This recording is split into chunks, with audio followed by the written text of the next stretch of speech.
എല്ലാവർക്കും പുതിയൊരു current affairs ക്ലാസ്സിലേക്ക് സ്വാഗതം. ഇന്നത്തെ ക്ലാസ്സിൽ നമ്മൾ പഠിക്കാൻ പോകുന്നത് പ്രധാനപ്പെട്ട സാഹിത്യ പുരസ്കാരങ്ങളാണ്. അതായത് അടുത്തിടെ പ്രഖ്യാപിച്ചിട്ടുള്ള പരീക്ഷയ്ക്ക് ചോദിക്കാൻ സാധ്യതയേറിയ പ്രധാനപ്പെട്ട സാഹിത്യ പുരസ്കാരങ്ങളും അവയുമായി അനുബന്ധപ്പെട്ട വിവരങ്ങളുമാണ് ഇന്നത്തെ ക്ലാസ്സിലൂടെ പഠിക്കാൻ പോകുന്നത്. അപ്പൊ നമ്മുടെ ചാനൽ ആദ്യമായിട്ട് കാണുന്ന കൂട്ടുകാരുണ്ടെങ്കിൽ മാക്സിമം ഒന്ന് സബ്സ്ക്രൈബ് ചെയ്തിരുന്ന് സപ്പോർട്ട് ചെയ്യണേ. അതുപോലെ തന്നെ വീഡിയോ ഒന്ന് ഹൈപ്പ് ചെയ്യാനും മറക്കരുതേ. അപ്പൊ നമുക്ക് ക്ലാസ്സിലോട്ട് കടക്കാൻ പോവാണ്. അപ്പൊ ക്ലാസ് നമ്മുടെ എല്ലാ കൂട്ടുകാരും അവസാനം വരെ കാണാൻ ശ്രമിക്കണേ. അപ്പൊ ഫസ്റ്റ് തന്നെ നമ്മൾ പഠിക്കാൻ പോകുന്നത് എഴുത്തച്ഛൻ പുരസ്കാരമാണ് കേട്ടോ. എഴുത്തച്ഛൻ പുരസ്കാരം. അപ്പൊ എഴുത്തച്ഛൻ പുരസ്കാരം എന്തിനാണ് നൽകുന്നതെന്ന് പരീക്ഷയ്ക്ക് ചോദിക്കാം. അപ്പൊ മലയാള സാഹിത്യ മേഖലയിലെ സമഗ്ര സംഭാവനയ്ക്ക് നൽകുന്ന പുരസ്കാരമാണ് എഴുത്തച്ഛൻ പുരസ്കാരം. പഠിച്ചു വെക്കണം. സാഹിത്യ മേഖലയിലെ സമഗ്ര സംഭാവനയ്ക്ക് നൽകുന്ന പുരസ്കാരമാണ് എഴുത്തച്ഛൻ പുരസ്കാരം. അതുപോലെ തന്നെ മലയാളത്തിലെ ഏറ്റവും ഉയർന്ന സാഹിത്യ പുരസ്കാരം കൂടിയാണ് എഴുത്തച്ഛൻ പുരസ്കാരം. എഴുത്തച്ഛൻ പുരസ്കാരത്തിന്റെ സമ്മാന തുക എത്രയാണെന്ന് പരീക്ഷയ്ക്ക് ചോദിക്കാം. 5 ലക്ഷം രൂപയും പ്രശസ്തി പത്രവും ശില്പവും അടങ്ങുന്നതാണ് സമ്മാന തുക എന്ന് പറയുന്നത് കേട്ടോ. പഠിച്ചു നോക്കണം. എഴുത്തച്ഛൻ പുരസ്കാരത്തിന്റെ സമ്മാന തുക എന്താണ്? 5 ലക്ഷം രൂപയും പ്രശസ്തി പത്രവും ശില്പവുമാണ്. അതുപോലെ തന്നെ പ്രഥമ എഴുത്തച്ഛൻ പുരസ്കാരം നേടിയ വ്യക്തി ആരാന്ന് ചോദിക്കാം. ആരാണ്? ശൂരനാട് കുഞ്ഞൻപിള്ള. അതായത് ആദ്യമായി എഴുത്തച്ഛൻ പുരസ്കാരം നേടിയ വ്യക്തി ആരാണ്? ശൂരനാട് കുഞ്ഞൻപിള്ള. അതുപോലെ തന്നെ ലേറ്റസ്റ്റ് ആയിട്ട് 2025 എഴുത്തച്ഛൻ പുരസ്കാരം നേടിയ വ്യക്തി ആരാണ്?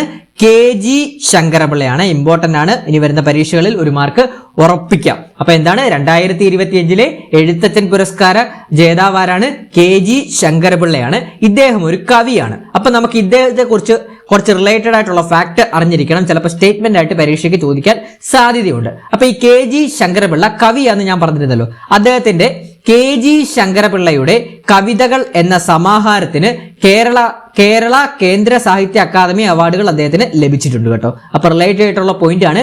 KG ശങ്കരപിള്ളയുടെ കവിതകൾ എന്ന സമാഹാരത്തിന് കേരള കേന്ദ്ര സാഹിത്യ അക്കാദമി അവാർഡുകൾ അദ്ദേഹത്തിന് ലഭിച്ചിട്ടുണ്ട്. അതുപോലെ തന്നെ അദ്ദേഹത്തിന്റെ ബംഗാൾ എന്ന കവിതയെ ആധുനിക മലയാള കവിതയിലെ നാഴികക്കല്ലെന്ന് വിശേഷണം ലഭിച്ചിട്ടുണ്ട് കേട്ടോ. പഠിച്ചു നോക്കണേ. അപ്പൊ KG ശങ്കരപിള്ളയുടെ ബംഗാൾ എന്ന കവിതയെ ആധുനിക മലയാള കവിതയിലെ നാഴികക്കല്ല് എന്ന് വിശേഷണം ലഭിച്ചിട്ടുള്ള കവിതയാണ് ബംഗാൾ. അതുപോലെ തന്നെ അദ്ദേഹത്തിന്റെ പ്രധാന കൃതികളൊന്ന് ജസ്റ്റ് അറിഞ്ഞിരിക്കണം. ഫസ്റ്റ് ബംഗാൾ 1984 കൃതിയാണ് അദ്ദേഹത്തിന്റെ ബംഗാൾ. അതുപോലെ തന്നെ അയോധ്യ, ആനന്ദൻ, കഷണ്ടി, ഊർമിള, രമണൻ, നന്നങ്ങാടികൾ, പ്രാർത്ഥിക്കുന്നുണ്ടെങ്കിൽ ഇങ്ങനെ എന്നിവയാണ് അദ്ദേഹത്തിന്റെ പ്രധാന കൃതികൾ വരുന്നത്. അതുപോലെ തന്നെ നമ്മൾ 2025 എഴുത്തച്ഛൻ പുരസ്കാര ജേതാവ് KG ശങ്കരപിള്ളയെ കുറിച്ചാണ് പറഞ്ഞിരുന്നത്. ഇനി നമ്മൾ 2024 നോക്കും. 24 നമ്മൾ പഠിക്കേണ്ടതായിട്ടുണ്ട്. അപ്പൊ 2024 എഴുത്തച്ഛൻ പുരസ്കാര ജേതാവ് NS മാധവനാണ്.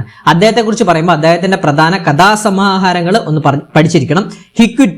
ഹിക്കുറ്റയൊക്കെ PYQ പരീക്ഷയ്ക്ക് ചോദിച്ചിട്ടുള്ളതാണ്. ഹിക്കുറ്റ, അതുപോലെ തന്നെ ചൂളമേടയിലെ ശവങ്ങൾ, പഞ്ചകന്യകകൾ, ഭീമച്ചൻ, അതുപോലെ തന്നെ തിരുത്ത് എന്ന് പറഞ്ഞ ചെറുകഥയും, പിന്നെ NS മാധവന്റെ പ്രധാനപ്പെട്ട ഒരു നോവലാണ് ലത്തൻബേരിയിലെ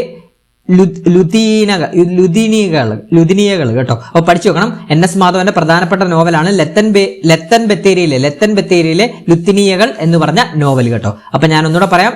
എഴുത്തച്ഛൻ പുരസ്കാരമാണ് നമ്മൾ പറഞ്ഞത്.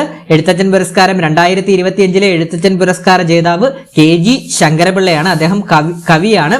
അതുപോലെ തന്നെ അദ്ദേഹത്തിന്റെ KG ശങ്കരപിള്ളയുടെ കവിതകൾ എന്ന സമാഹാരത്തിന് കേരള കേന്ദ്ര സാഹിത്യ അവാർഡുകൾ അദ്ദേഹത്തിന് ലഭിച്ചിട്ടുണ്ട്. അതുപോലെ തന്നെ KG ശങ്കരപിള്ളയുടെ ബംഗാൾ എന്ന് പറഞ്ഞ കവിതയെ ആധുനിക മലയാള കവിതയിലെ നാഴികക്കല്ല് എന്ന് വിശേഷണം ലഭിച്ചിട്ടുണ്ട്. അതുപോലെ തന്നെ KG ശങ്കരപിള്ളയുടെ പ്രധാന കൃതികൾ എന്ന് പറയുന്നത് ബംഗാൾ, അയോധ്യ, ആനന്ദൻ, കഷണ്ടി, ഊർമിള, രമണൻ, നന്നങ്ങാടികൾ, പ്രാർത്ഥിക്കുന്നുണ്ടെങ്കിൽ ഇങ്ങനെ. അതുപോലെ തന്നെ 2024 എഴുത്തച്ഛൻ പുരസ്കാര ജേതാവ് NS മാധവൻ.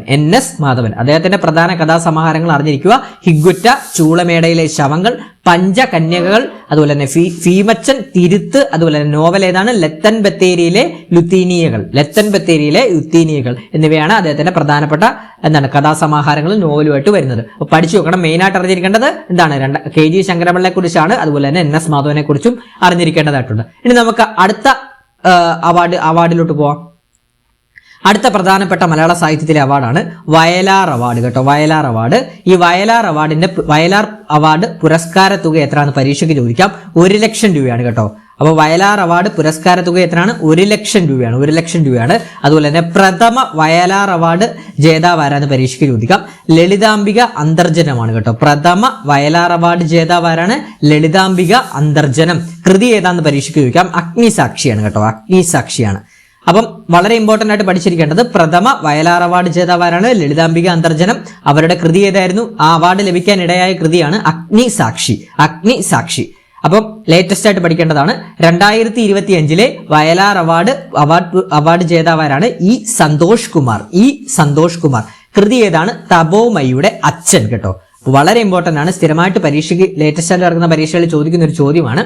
2025 വയലാർ പുരസ്കാര ജേതാവാരാണ്? സന്തോഷ് കുമാർ. അപ്പൊ പഠിച്ചു വെക്കുക. എന്താണ് നമുക്കറിയാം, നമുക്ക് എന്താണ് വയലുകളിലൂടെ നടക്കുമ്പോൾ എന്താണ് നമുക്ക് സന്തോഷം കിട്ടുന്നെന്ന് കണക്ട് ചെയ്ത് പഠിക്കുക. 90s കിഡ്സിനൊക്കെ അത് കണക്ട് ചെയ്യുമല്ലോ. എന്താണ് ഇപ്പം അന്യം നിന്ന് പോകുന്നതല്ലേ നമുക്ക് വയലോട്. ഇപ്പോഴത്തെ കിഡ്സിനൊന്നും വയലിലൂടെ വന്നാൽ നമുക്ക് എന്താ പറയുക എസ്തെറ്റിക് അങ്ങനെയുള്ള ഒന്നും കിട്ടത്തില്ലല്ലോ. അപ്പം എന്താണ് 90s കിഡ്സിനൊക്കെ എന്താണ് വയലിൽ കൂടെ ഒക്കെ നടന്നു കഴിഞ്ഞാൽ ഒരു സന്തോഷം കിട്ടത്തില്ലേ? അന്ന് വെച്ച് കണക്ട് ചെയ്യുക. 2025 വയലാർ അവാർഡ് ജേതാവാരാണ്? സന്തോഷ് കുമാറാണ്. കൃതി ഏതാണ്? തപോമയുടെ അച്ഛൻ.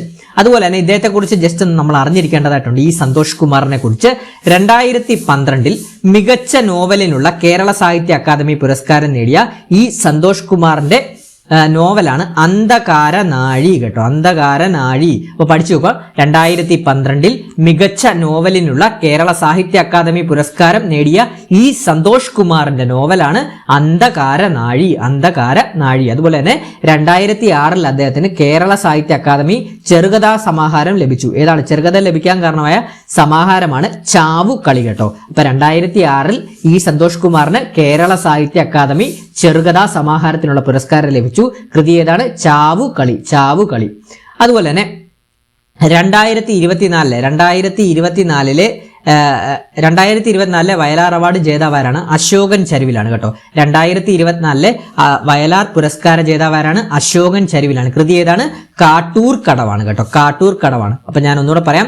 വയലാർ അവാർഡാണ് നമ്മൾ പറഞ്ഞത്. വയലാർ അവാർഡിന്റെ പുരസ്കാര തുക 1,00,000 രൂപയാണ്. പ്രഥമ വയലാർ അവാർഡ് ജേതാവ് ലളിതാംബിക അന്തർജനമായിരുന്നു. കൃതി അഗ്നിസാക്ഷിയാണ്. ലേറ്റസ്റ്റ് ആയിട്ട് നമ്മൾ പഠിച്ചത് 2025 വയലാർ പുരസ്കാര ജേതാവ് സന്തോഷ് കുമാറാണ്. കൃതി ഏതാണ്? തപോമയുടെ അച്ഛൻ. സന്തോഷ് കുമാറിനെ കുറിച്ച് പറയുവാണെങ്കിൽ അദ്ദേഹത്തിന് 2012 മികച്ച നോവലിനുള്ള കേരള സാഹിത്യ അക്കാദമി പുരസ്കാരം നേടിയ സന്തോഷ് കുമാറിന്റെ നോവൽ ഏതാണെന്ന് പരീക്ഷയ്ക്ക് ചോദിക്കാം. അന്ധകാരനാഴി. അതുപോലെ തന്നെ സന്തോഷ് കുമാറിന് 2006 കേരള സാഹിത്യ അക്കാദമിയുടെ ചെറുകഥാ സമാഹാരത്തിനുള്ള പുരസ്കാരം ലഭിച്ച കൃതിയാണ് ചാവുകളി. അതുപോലെ തന്നെ 2024 വയലാർ പുരസ്കാര ജേതാവാണ് അശോകൻ ചരുവിൽ കേട്ടോ. അശോകൻ ചരുവിൽ. കൃതി ഏതാണ്? കാട്ടൂർ കടവാണ്. അടുത്ത പോയിന്റ് നോക്കാം. അടുത്തത് ഓടക്കുഴൽ പുരസ്കാരമാണ്. ഓടക്കുഴൽ പുരസ്കാരം 2025 ഓടക്കുഴൽ പുരസ്കാര ജേതാവ് രാജഗോപാലനാണ് കേട്ടോ. രാജഗോപാലനാണ്. ഇദ്ദേഹം സാഹിത്യ വിമർശകനാണ് കേട്ടോ. അപ്പൊ പഠിച്ചു നോക്കണം. 2025 ഓടക്കുഴൽ പുരസ്കാരം നേടിയ സാഹിത്യ വിമർശകൻ ആരാധ പരീക്ഷയ്ക്ക് ചോദിക്കാം. രാജഗോപാലനാണ്. ഇദ്ദേഹത്തിന്റെ ഉൾക്കഥ എന്ന സാഹിത്യ വിമർശന ഗ്രന്ഥത്തിനാണ് പുരസ്കാരം ലഭിച്ചത് കേട്ടോ. അപ്പൊ എന്താണ് 2025 ഓടക്കുഴൽ പുരസ്കാര ജേതാവ് രാജഗോപാലനാണ്. ഇദ്ദേഹം ഒരു സാഹിത്യ വിമർശകനാണ്. ഇദ്ദേഹത്തിന്റെ ഉൾക്കഥ എന്ന സാഹിത്യ വിമർശന ഗ്രന്ഥത്തിനാണ് ഇദ്ദേഹത്തിന് ഈ ഒരു പുരസ്കാരം ലഭിച്ചത്. അപ്പം 2024 പരീക്ഷയ്ക്ക് ചോദിക്കാൻ സാധ്യതയുണ്ട്. 2024 ഓടക്കുഴൽ പുരസ്കാര ജേതാവ് അരവിന്ദാക്ഷനാണ്. കൃതി ഏതാണ്? ഗോപയാണ് കേട്ടോ. അപ്പൊ 2024 ഓടക്കുഴൽ പുരസ്കാര ജേതാവ് അരവിന്ദാക്ഷൻ. കൃതി ഗോപയാണ്. അതുപോലെ തന്നെ അരവിന്ദാക്ഷന്റെ പ്രധാന കൃതികൾ ഒന്ന് അറിഞ്ഞിരിക്കുക. തിരുത്തുക, ഗോപ, നിലാവിന്റെ വിരലുകൾ, ജീവപര്യന്തം, സാക്ഷി കേട്ടോ. അപ്പൊ ഞാൻ ഒന്നുകൂടെ പറയാം. 2025 ഓടക്കുഴൽ പുരസ്കാര ജേതാവ് സാഹിത്യ വിമർശകനായിട്ടുള്ള രാജഗോപാലനാണ്. 2025 ഓടക്കുഴൽ പുരസ്കാരം രാജഗോപാലൻ. അദ്ദേഹം സാഹിത്യ വിമർശകനാണ്. അദ്ദേഹത്തിന്റെ ഉൾക്കഥ എന്ന സാഹിത്യ വിമർശന ഗ്രന്ഥത്തിനാണ് പുരസ്കാരം ലഭിച്ചത്. 2024 ചോദിക്കുവാണെങ്കിൽ അരവിന്ദാക്ഷനാണ്. 2024 ഓടക്കുഴൽ അവാർഡ് ചോദിക്കുവാണെങ്കിൽ അരവിന്ദാക്ഷൻ. കൃതി ഏതാണ്? ഗോപ. അടുത്ത നമ്മുടെ ഒരു കറണ്ട് അഫയേഴ്സ് ബാച്ച് നമ്മൾ സ്റ്റാർട്ട് ചെയ്ത കാര്യം നിങ്ങൾ എല്ലാവരും അറിഞ്ഞു കാണുമല്ലോ. അപ്പം കറണ്ട് അഫയേഴ്സ് ബാച്ച് ഇനിയും ജോയിൻ ചെയ്യാത്ത കൂട്ടുകാരുണ്ടെങ്കിൽ മാക്സിമം പെട്ടെന്ന് തന്നെ ജോയിൻ ചെയ്യുമോ. നമ്മൾ daily live plus recorder class ആണ് നമ്മൾ പ്രൊവൈഡ് ചെയ്യുന്ന കറണ്ട് അഫയേഴ്സ് ബാച്ചിൽ. അതുപോലെ തന്നെ PDF നോട്ട്സ്, നമ്മൾ എടുക്കുന്ന ക്ലാസിന്റെ എല്ലാ PDF നോട്ട്സും അവൈലബിൾ ആയിട്ട് കിട്ടുന്നതാണ്. അതുപോലെ തന്നെ നമ്മുടെ മോക്ക് ടെസ്റ്റുകൾ, അതുപോലെ തന്നെ റിവിഷൻ ക്ലാസ്സസ് ഒക്കെ നമ്മൾ ആ ഒരു ബാച്ചിൽ ഇൻക്ലൂഡ് ആവുന്നതാണ്. ഇതിന്റെ ഒരു കോഴ്സ് ഫീ എന്ന് പറഞ്ഞാൽ വെറും 200 രൂപ മാത്രമേ കോഴ്സ് ഫീ ആയിട്ട് ഈ ഒരു കറണ്ട് അഫയേഴ്സ് ബാച്ചിന് വരുന്നുള്ളൂ കേട്ടോ. അപ്പോൾ അഡ്മിഷൻ താല്പര്യമുള്ള കൂട്ടുകാരുണ്ടെങ്കിൽ 81 91 299 339 എന്ന് പറഞ്ഞ നമ്പറിലോട്ടൊന്ന് വാട്സപ്പ് ചെയ്താൽ മതി. വെറും 200 രൂപ മാത്രമേ കോഴ്സ് ഫീ ആയിട്ട് വരുന്നുള്ളൂ. ഡെയിലി 1 hour ക്ലാസ് ആണ്. എല്ലാ ദിവസവും വൈകുന്നേരം 7:30 തൊട്ട് 8:30 വരെ ആയിരിക്കും ക്ലാസ് വരുന്നത്. ക്ലാസ്സിന് അറ്റൻഡ് ചെയ്യാൻ സാധിച്ചില്ല എന്നുണ്ടെങ്കിൽ റെക്കോർഡഡ് സെക്ഷൻ ഗ്രൂപ്പിൽ ഇടുന്നതാണ്. അതോടൊപ്പം തന്നെ PDF നോട്ട്സ്, മോക്ക് ടെസ്റ്റുകളൊക്കെ നമ്മൾ പ്രൊവൈഡ് ചെയ്യുന്നതാണ്. അപ്പോൾ കറണ്ട് അഫയേഴ്സ് ബാച്ച് നിങ്ങൾ ജോയിൻ ചെയ്തിട്ടില്ലാത്ത കൂട്ടുകാരുണ്ടെങ്കിൽ മാക്സിമം പെട്ടെന്ന് തന്നെ ജോയിൻ ചെയ്യുക. അപ്പം ഇതെന്തായാലും നിങ്ങൾക്ക് യൂസ്ഫുൾ ആവുന്നൊരു ബാച്ച് ആയിരിക്കും ഇത്. ഇനി വരുന്ന എല്ലാ പരീക്ഷകൾക്കും വേണ്ടിയുള്ള കറണ്ട് അഫയേഴ്സ് ആണ് നമ്മൾ സ്റ്റാർട്ട് ചെയ്യുന്നത്. 6 മാസമാണ് കാലാവധി വരുന്നത്. ഇപ്പോൾ തന്നെ ഒരുപാട് നമ്മൾ ക്ലാസ് സ്റ്റാർട്ട് ചെയ്തിട്ടുണ്ടെങ്കിൽ റെക്കോർഡറായിട്ട് നിങ്ങൾക്ക് ലഭിക്കുന്നതാണ്. അപ്പോൾ മാക്സിമം എന്തായാലും നിങ്ങൾ ജോയിൻ ചെയ്യാൻ ശ്രമിക്കുക ഈ ഒരു ക്ലാസ്സിലോട്ട്. നിങ്ങൾ വെറും ഒരു ബിരിയാണി മേടിച്ച് കളയുന്ന ഒരു ബിരിയാണി മേടിച്ച് കളയുന്ന പൈസ മാത്രമേ വരുന്നുള്ളൂ. ഈ ഒരു കറണ്ട് അഫയേഴ്സ് ഇനി വരുന്ന പരീക്ഷകൾ ഞാൻ പക്കയാക്കി സെറ്റാക്കി തരാം. ക്ലിയർ അല്ലേ? അപ്പോൾ നമുക്ക് അടുത്ത പോയിന്റിലോട്ട് നോക്കാം. അടുത്ത പുരസ്കാരമാണ് ഹരിവരാസന പുരസ്കാരം. സ്ഥിരമായിട്ട് PSC ചോദിക്കുന്ന ഒരു പുരസ്കാരമാണ് ഹരിവരാസന പുരസ്കാരം. കേരള സർക്കാരും തിരുവിതാംകൂർ ദേവസ്വം ബോർഡും ചേർന്ന് നൽകുന്ന പുരസ്കാരമാണ് ഹരിവരാസന പുരസ്കാരം. അപ്പോൾ പഠിച്ചു നോക്കുക. കേരള സർക്കാരും തിരുവിതാംകൂർ ദേവസ്വം ബോർഡും ചേർന്ന് നൽകുന്ന പുരസ്കാരമാണ് ഹരിവരാസന പുരസ്കാരം. 2026 ഹരിവരാസന പുരസ്കാര ജേതാവാരാണെന്ന് പരീക്ഷയ്ക്ക് ചോദിക്കാം. നാദസ്വര വിദ്വാൻ തിരുവിഴ ജയശങ്കർ ആണ് കേട്ടോ. 2026 ഹരിവരാസന പുരസ്കാര ജേതാവാരാണ്? നാദസ്വര വിദ്വാൻ തിരുവിഴ ജയശങ്കർ ആണ്. അപ്പൊ 2025 ഹരിവരാസന പുരസ്കാര ജേതാവാരാണ്? കൈതപ്രം ദാമോദരൻ നമ്പൂതിരിയുമാണ്. അതുപോലെ തന്നെ 2024 ഹരിവരാസന പുരസ്കാര ജേതാവ് വീരമണി ദാസനാണ് കേട്ടോ. അപ്പൊ ഇത് 1 മാർക്ക് പരീക്ഷയ്ക്ക് പ്രതീക്ഷിക്കാം കേട്ടോ. അപ്പൊ ഹരിവരാസന പുരസ്കാരം സ്ഥിരമായിട്ട് PSC ചോദിക്കുന്ന ഒരു പുരസ്കാരമാണ്. അപ്പൊ പഠിച്ചു നോക്കണം. 2024 അപ്പൊ നമുക്ക് ഓൾഡിൽ നിന്ന് തന്നെ തുടങ്ങാം. 2024 ഹരിവരാസന പുരസ്കാര ജേതാവ് വീരമണിദാസനും 2025 ഹരിവരാസന പുരസ്കാര ജേതാവ് കൈതപ്രം ദാമോദരൻ നമ്പൂതിരിയും 2026 ഹരിവരാസന പുരസ്കാര ജേതാവ് നാദസ്വര വിദ്വാൻ തിരുവിഴ ജയശങ്കറാണ്. 2026 ജേതാവാരാണ്? നാദസ്വര വിദ്വാൻ തിരുവിഴ ജയശങ്കർ. അടുത്ത നോക്കാം. അടുത്ത JCB പുരസ്കാരമാണ്. JCB പുരസ്കാരം അവസാനമായിട്ട് പ്രഖ്യാപിച്ചത് 2024 JCB പുരസ്കാരം ലഭിച്ചത് ഉപമന്യു ചാറ്റർജിക്കാണ്. അദ്ദേഹത്തിന്റെ Lorenzo Searches for the Meaning of Life എന്ന് പറഞ്ഞ കൃതിക്കാണ് അദ്ദേഹത്തിന് 2024 JCB പുരസ്കാരം ലഭിച്ചത്. അതിനു മുമ്പ് 2023 JCB പുരസ്കാരം ലഭിച്ചത് പെരുമാൾ മുരുകനാണ്. ഫയർ ബേർഡ് എന്ന് പറഞ്ഞ ബുക്കിന്റെ വിവർത്തന ട്രാൻസ്ലേഷൻ ആണ് അദ്ദേഹത്തിന് ലഭിച്ചത് കേട്ടോ. അപ്പൊ 2024 അവസാനമായിട്ട് ലഭിച്ചത് ഉപമന്യു ചാറ്റർജിയാണ്. കൃതി Lorenzo Searches for the Meaning of Life എന്ന് പറഞ്ഞ കൃതിക്കാണ് പുരസ്കാരം ലഭിച്ചത്. നമ്മുടെ ഈ ഒരു JCB പുരസ്കാരം 2025 JCB ലിറ്ററേച്ചർ ഫൗണ്ടേഷൻ പുരസ്കാരം നിർത്തലാക്കിയതായി സ്ഥിരീകരിച്ചു കേട്ടോ. അപ്പൊ ഇനി മുതൽ ഈ ഒരു പുരസ്കാരം ഇല്ല. 2025 JCB ലിറ്ററേച്ചർ ഫൗണ്ടേഷൻ പുരസ്കാരം നിർത്തലാക്കിയതായി പ്രഖ്യാപിച്ചു. അപ്പൊ ഇനി മുതൽ നമുക്ക് JCB പുരസ്കാരം പഠിക്കേണ്ടതായിട്ടില്ല. പക്ഷെ എന്നിരുന്നാലും അവസാനമായിട്ട് JCB പുരസ്കാരം എന്നാണ് പ്രഖ്യാപിച്ചതെന്ന് പരീക്ഷയ്ക്ക് ചോദിക്കാൻ സാധ്യതയുണ്ട്. അപ്പൊ പഠിച്ചു നോക്കണം. ഇതാണ് അപ്പോൾ വളരെ ഇമ്പോർട്ടന്റ്. 2024 അവസാനമായി പ്രഖ്യാപിച്ച JCB പുരസ്കാര ജേതാവാരാണ്? ഉപമന്യു ചാറ്റർജി. കൃതി ഏതാണ്? Lorenzo Searches for the Meaning of Life. അടുത്ത നോക്കാം. അടുത്തത് മുട്ടത്തുവർക്കി പുരസ്കാരം. 2019 അവസാനമായിട്ട് പ്രഖ്യാപിച്ചത് 2019 2019 മുട്ടത്തുവർക്കി പുരസ്കാര ജേതാവ് ബെന്യാമിനാണ് കേട്ടോ. അപ്പൊ 2019 മുട്ടത്തുവർക്കി പുരസ്കാര ജേതാവ് ബെന്യാമിനാണ് കേട്ടോ. അടുത്ത പോയിന്റ് പത്മപ്രഭ പുരസ്കാരം. 2025 പത്മപ്രഭ പുരസ്കാര ജേതാവ് ആലങ്കോട് ലീലാകൃഷ്ണനാണ് കേട്ടോ. പരീക്ഷയ്ക്ക് ചോദിക്കാം. 2025 പത്മപ്രഭ പുരസ്കാര ജേതാവാരാണ്? ആലംകോട് ലീലാകൃഷ്ണൻ. അതുപോലെ തന്നെ 2024 പത്മപ്രഭ പുരസ്കാര ജേതാവ് റഫീഖ് അഹമ്മദ്. 2024 പത്മപ്രഭ പുരസ്കാര ജേതാവ് റഫീഖ് അഹമ്മദും 2025 പത്മപ്രഭ പുരസ്കാര ജേതാവ് ആലംകോട് ലീലാകൃഷ്ണനുമാണ്. അടുത്ത നോക്കാം. അടുത്ത വള്ളത്തോൾ പുരസ്കാരമാണ്. സാഹിത്യ മേഖലയിലെ സമഗ്ര സംഭാവനയ്ക്ക് വേണ്ടിയുള്ള പുരസ്കാരമാണ് വള്ളത്തോൾ പുരസ്കാരം. ഇതിന്റെ ഒരു പുരസ്കാര തുക ഒരു ഫാൻസി നമ്പർ പോലത്തെയാണ്. അപ്പൊ പരീക്ഷയ്ക്ക് ചോദിക്കാൻ സാധ്യതയുണ്ട്. 1,11,111 രൂപയാണ്. 1,11,111 രൂപയാണ് ഈ വള്ളത്തോൾ പുരസ്കാരത്തിന്റെ പുരസ്കാര തുകയായിട്ട് വരുന്നത്. അതുപോലെ തന്നെ ഈ വള്ളത്തോൾ പുരസ്കാരം പ്രഥമ വള്ളത്തോൾ അവാർഡ് ജേതാവാരാന്ന് പരീക്ഷയ്ക്ക് ചോദിക്കാം. പാല നാരായണൻ നായരാണ് കേട്ടോ. പാല നാരായണൻ നായരാണ് പ്രഥമ വള്ളത്തോൾ പുരസ്കാര ജേതാവ്. പാല നാരായണൻ നായരാണ് പ്രഥമ വള്ളത്തോൾ പുരസ്കാര ജേതാവ്. അതുപോലെ തന്നെ അദ്ദേഹത്തിന്റെ കേരളം വളരുന്നു എന്ന് പറഞ്ഞ കൃതിക്കാണ് അദ്ദേഹത്തിന് വള്ളത്തോൾ പുരസ്കാരം ലഭിച്ചത് കേട്ടോ. അതുപോലെ തന്നെ ആദ്യ വള്ളത്തോൾ പുരസ്കാരം ലഭിച്ച ആദ്യ വനിത ആരാന്ന് പരീക്ഷയ്ക്ക് ചോദിക്കാം. ബാലാമണിയമ്മയാണ് വള്ളത്തോൾ പുരസ്കാരം ലഭിച്ച ആദ്യ വനിത ബാലാമണിയമ്മയാണ്. അതുപോലെ തന്നെ വള്ളത്തോൾ പുരസ്കാരം അവസാനമായിട്ട് പ്രഖ്യാപിച്ചത് 2019 2019 വള്ളത്തോൾ പുരസ്കാരം അവസാനമായിട്ട് പ്രഖ്യാപിച്ചത്. ആർക്കാണ് ലഭിച്ചത്? പോൾ സക്കറിയയ്ക്കാണ്. പോൾ സക്കറിയയുടെ മലയാളത്തിലെ ആദ്യത്തെ ഓഡിയോ നോവൽ ഇതാണ് എന്റെ പേര് രചിച്ചത് പോൾ സക്കറിയാണ്. അപ്പൊ അതോട് പരീക്ഷയ്ക്ക് കണക്ട് ചെയ്ത് ചോദിക്കാം.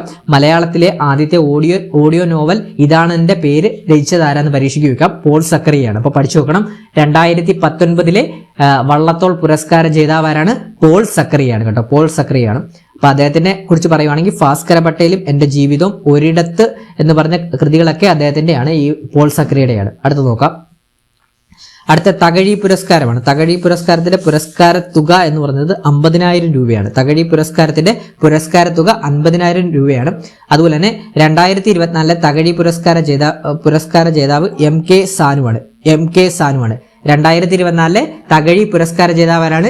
MK സാനുവാണ്. 2023 CV കുഞ്ഞിരാമൻ സാഹിത്യ പുരസ്കാരം ലഭിച്ചത് ആർക്കാണ്? പെരുമ്പടവം ശ്രീധരനാണ് കേട്ടോ. 2023 CV കുഞ്ഞിരാമൻ സാഹിത്യ പുരസ്കാരം ലഭിച്ചത് ആർക്കാണ്? പെരുമ്പടവം ശ്രീധരൻ. കടമ്മനിട്ട രാമകൃഷ്ണൻ 2025 കടമ്മനിട്ട രാമകൃഷ്ണൻ പുരസ്കാരം ഡോക്ടർ M ലീലാവതി. 2025 കടമ്മനിട്ട രാമകൃഷ്ണൻ പുരസ്കാരം ഡോക്ടർ M ലീലാവതി. ഒന്നുകൂടെ പറയാം. 2024 തകഴി പുരസ്കാരം MK സാനു. 2023 CV കുഞ്ഞിരാമൻ സാഹിത്യ പുരസ്കാരം ലഭിച്ചത് പെരുമ്പടവൻ ശ്രീധരൻ. 2025 കടമ്മനിട്ട രാമകൃഷ്ണൻ പുരസ്കാര ജേതാവ് ആരാണ്? Doctor M ലീലാവതിയാണ്. അടുത്ത നോക്കാം. അടുത്തൊരു കേരള സാഹിത്യ പുരസ്കാരങ്ങളെ കുറിച്ചാണ് പറയുന്നത്. കേരള സർക്കാരിന്റെ കേരള ജ്യോതി പുരസ്കാരം, കേരള ജ്യോതി, കേരളപ്രഭ, കേരളശ്രീ പുരസ്കാരങ്ങളെ കുറിച്ചാണ് പറയുന്നത്. നോക്കാം നമുക്ക്. 2025 കേരള സർക്കാരിന്റെ പരമോന്നത സിവിലിയൻ ബഹുമതിയായ കേരള ജ്യോതി പുരസ്കാരം ലഭിച്ചത് ആർക്കാണ്? ഡോക്ടർ MR രാഘവ വാര്യർക്കാണ്. വളരെ ഇമ്പോർട്ടന്റ് ആണ്, 1 മാർക്ക് പ്രതീക്ഷിക്കാം. അപ്പൊ എന്താണ്? 2025 കേരള സർക്കാരിന്റെ പരമോന്നത സിവിലിയൻ ബഹുമതിയായ കേരള ജ്യോതി പുരസ്കാരം ലഭിച്ചത് ആർക്കാണ്? ഡോക്ടർ MR രാഘവ വാര്യർക്കാണ്. അദ്ദേഹത്തിന് വിദ്യാഭ്യാസ മേഖലയിലെ അദ്ദേഹത്തിന്റെ സമഗ്ര സംഭാവനകൾ പരിഗണിച്ചാണ് അദ്ദേഹത്തിന് ഈ ഒരു പുരസ്കാരം ലഭിച്ചത് കേട്ടോ. വിദ്യാഭ്യാസ മേഖലയിലെ സമഗ്ര സംഭാവനകൾക്കാണ് ഡോക്ടർ MR രാഘവ വാര്യർക്ക് കേരള ജ്യോതി പുരസ്കാരം 2025 ലഭിച്ചത്. അടുത്തത് കേരളപ്രഭയാണ്. 2025 കേരളപ്രഭ പുരസ്കാരം 2 പേർക്കാണ് ലഭിച്ചത്. ആരൊക്കെയാണെന്ന് നോക്കാം. ഒന്നാമത്തെ ആള് PB അനീഷ്. അദ്ദേഹത്തിന് കാർഷിക മേഖലയിലെ മികച്ച പ്രവർത്തനങ്ങൾക്കും, അതുപോലെ തന്നെ രണ്ടാമത്തെ ആള് രാജശ്രീ വാര്യർ, കലാരംഗത്തെ അതായത് നൃത്തം സംഗീതത്തിലേക്കുള്ള സമഗ്ര സംഭാവനകൾക്കുമാണ് അവർക്ക് ലഭിച്ചത്. അപ്പൊ പഠിച്ചു വെക്കണം. 2025 കേരളപ്രഭ പുരസ്കാരം 2 പേർക്കാണ് ലഭിച്ചത്. ആദ്യത്തെ ആള് PB അനീഷ്, കാർഷിക മേഖല. രണ്ടാമത്തെ ആള് രാജശ്രീ വാര്യർ, കലാരംഗം കേട്ടോ. കലാരംഗത്തെ സമഗ്ര സംഭാവനകൾക്ക്. അടുത്ത പോയിന്റ്, 2025 കേരളശ്രീ പുരസ്കാരത്തിന് വിവിധ മേഖലകളിൽ നിന്ന് 5 പേർ അർഹരായി. അപ്പൊ കേരളശ്രീ പുരസ്കാരം 2025 5 പേർക്കാണ് ലഭിച്ചത്. ആരൊക്കെയാണെന്ന് നോക്കാം. ശശികുമാർ മാധ്യമ പ്രവർത്തനം, ഷഹൽ ഹസൻ മുസലിയാർ വിദ്യാഭ്യാസ മേഖല, MK വിമൽ ഗോവിന്ദ് സ്റ്റാർട്ടപ്പ് സാങ്കേതിക വിദ്യ, ജിലുമോൾ മാരിയറ്റ് തോമസ് സാമൂഹ്യ സേവനം, അഭിലാഷ് ടോമി കായികം. അപ്പൊ 2025 കേരളശ്രീ പുരസ്കാരം 5 പേർക്കാണ് ലഭിച്ചത്. ആർക്കൊക്കെയാണ്? ശശികുമാർ മാധ്യമ പ്രവർത്തനം, ഷഹൽ ഹസൻ മുസലിയാർ വിദ്യാഭ്യാസം, MK Vimal Govind startup or സാങ്കേതിക വിദ്യ, ജിലുമോൾ മാരിയറ്റ് തോമസ് സാമൂഹ്യ സേവനം, അഭിലാഷ് ടോമി കായികം. ക്ലിയർ ആണ്. അടുത്ത പോയിന്റ് നോക്കാം. കേന്ദ്ര സാഹിത്യ അക്കാദമിയുടെ ബാലസാഹിത്യ പുരസ്കാരം ലഭിച്ചതാർക്കാണ്? ശ്രീജിത്ത് മൂത്തേടത്തിനാണ് കേട്ടോ. കൃതി പെൻഗ്വിനുകളുടെ വൻകരയിൽ. കേന്ദ്ര സാഹിത്യ അക്കാദമിയുടെ ബാലസാഹിത്യ പുരസ്കാരം ലഭിച്ചതാർക്കാണ്? ശ്രീജിത്ത് മൂത്തേടത്ത്. കൃതി ഏതാണ്? പെൻഗ്വിനുകളുടെ വൻകരയിൽ. 2025 ഇന്റർനാഷണൽ ബുക്കർ പ്രൈസ് ലഭിച്ചതാർക്കാണ്? ബാനു മുഷ്താഖാണ് കേട്ടോ. 2025 ഇന്റർനാഷണൽ ബുക്കർ പ്രൈസ് ലഭിച്ചതാർക്കാണ്? ബാനു മുഷ്താഖ്. കൃതി ഏതാണ്? ഹാർട്ട് ലാമ്പാണ്. ഈ ഹാർട്ട് ലാമ്പ് എന്ന് പറഞ്ഞ കൃതി കന്നഡയിൽ നിന്നും ഇംഗ്ലീഷിലേക്ക് വിവർത്തനം ചെയ്തത് ദീപാവസ്ഥയാണ് കേട്ടോ. കന്നഡ എഴുത്തുകാരി കൂടിയാണ് ബാനു മുഷ്താഖ് കേട്ടോ. കൃതി ഏതാണ്? ഹാർട്ട് ലാമ്പാണ്. 2025 ONV സാഹിത്യ പുരസ്കാരം ലഭിച്ചത് N പ്രഭാവർമ്മയ്ക്കാണ് കേട്ടോ. 2025 ONV സാഹിത്യ പുരസ്കാര ജേതാവാരാണ്? N പ്രഭാവർമ്മ.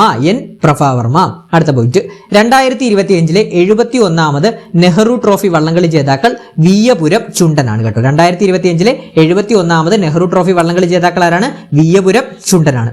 37ാമത് ജിമ്മി ജോർജ് ഫൗണ്ടേഷൻ പുരസ്കാരത്തിന് അർഹനായതാരാണ്? എൽദോസ് പോൾ ആണ്. ട്രിപ്പിൾ ജംപ് താരമാണ് കേട്ടോ. അപ്പൊ ഇതോടെ ഇതിന്റെ കൂട്ടത്തിൽ ഉൾപ്പെടുത്തിയിട്ടുള്ളതേ. അപ്പം അടുത്ത പോയിന്റ് നോക്കാം. അടുത്ത പോയിന്റ് 2025 രമൺ മാഗ്സസെ പുരസ്കാരം നേടിയ ഇന്ത്യൻ സംഘടനയാണ് എഡ്യൂക്കേറ്റ് ഗേൾസ് കേട്ടോ. 2025 രമൺ മാഗ്സസെ പുരസ്കാരം നേടിയ ഇന്ത്യൻ സംഘടന എഡ്യൂക്കേറ്റ് ഗേൾസ്. എഡ്യൂക്കേറ്റ് ഗേൾസ് എന്താണ്? ഇന്ത്യയിലെ ഗ്രാമീണ മേഖലകളിൽ പെൺകുട്ടികളുടെ വിദ്യാഭ്യാസം പ്രോത്സാഹിപ്പിക്കുന്നതിനായി പ്രവർത്തിക്കുന്ന ഒരു പ്രമുഖ ലാഭേച്ഛയില്ലാത്ത സംഘടനയാണ്, അഥവാ NGO ആണ് എഡ്യൂക്കേറ്റ് ഗേൾസ്. സഫീന ഹുസൈൻ ആണ് ഇതിന്റെ ഫൗണ്ടർ കേട്ടോ. സഫീന ഹുസൈൻ 2007 എഡ്യൂക്കേറ്റ് ഗേൾസ് എന്ന് പറഞ്ഞ സംഘടന സ്ഥാപിച്ചത്. അടുത്ത പോയിന്റ് 2025 മികച്ച ഏഷ്യൻ നടനുള്ള സെപ്റ്റിമിയസ് അവാർഡ് 2 തവണ ലഭിച്ച മലയാളിയാരാണ്?